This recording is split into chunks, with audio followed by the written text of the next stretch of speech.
This title is narrated with virtual voice, computer-generated narration for audiobooks. Forcing Her Hand by Carrie Mollenkopf. 1 tilde. Kent, England, 1813. Elizabeth Bennet angrily stuffed her clothing into the single trunk that would accompany her back to Longbourn. She knew better than to be so careless with her belongings, but the urge to destroy something, anything, was getting the best of her, and she hated herself for it.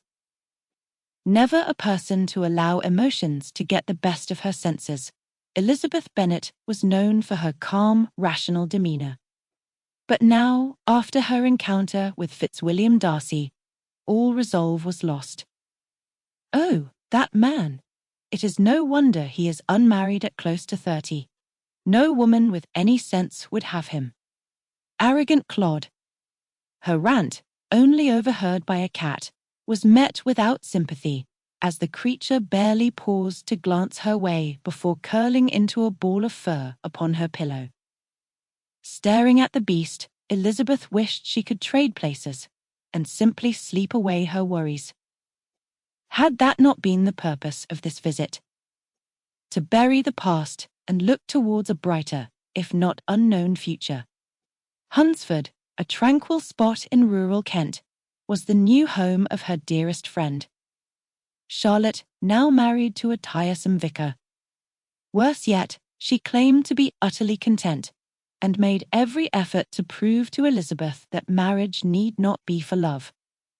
I know that Mr. Collins is hardly attractive, nor is he in possession of great wit or learning, but he is kind, and my life is comfortable. What more could I want? Her argument was rational and sensible for a lady with no fortune and being plain in appearance.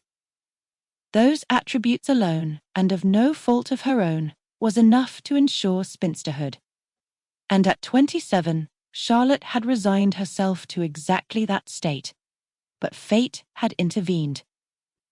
Charlotte's new husband, cousin to Elizabeth and heir to the Bennet estate, had not chosen her first. No, she had been a second best. Ironically, or perhaps laughably, it was Elizabeth's own refusal of Mr. Collins that had sent him, with his pride in tatters, seeking the immediate hand of another.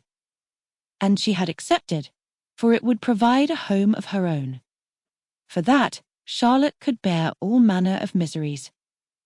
But in truth, she saw precious little of Mr. Collins during the waking hours, and at night he was not a demanding sort, content with very limited attentions. Of the refused proposal, it was a topic never to be spoken of between the friends, for neither could understand the other's actions. But now history had repeated itself. But this time, Elizabeth did not feel relief, only misery. I find that, against my better judgment, and despite your family and station, I am in love with you, Darcy had declared, expecting her immediate grateful acceptance. The words, still ringing in her ears, only continued to fan her anger. What sort of person produces a list of faults and then declares love? To make matters worse, the cretin admitted to interfering in the relationship between her dearest sister Jane and Mr. Charles Bingley. Bingley, a close friend of Darcy's, had placed far too much weight on Darcy's opinion and had broken off the attachment without so much as a word. But he had been wrong. Jane was no seeker of fortune, merely cautious as to not appear forward or have her heart broken. Unfortunately, that was the exact result. Yet, despite defending his actions, Darcy wished to do the same thing, by proposing to her that very morning. "Fitzwilliam Darcy, you are a complete idiot," Elizabeth snapped before slamming the now filled trunk. The motion, so sudden, spooked the cat, who leapt from his place to rub circles around her limbs. Scooping the mewing creature into her arms, Elizabeth rubbed her face into its fur.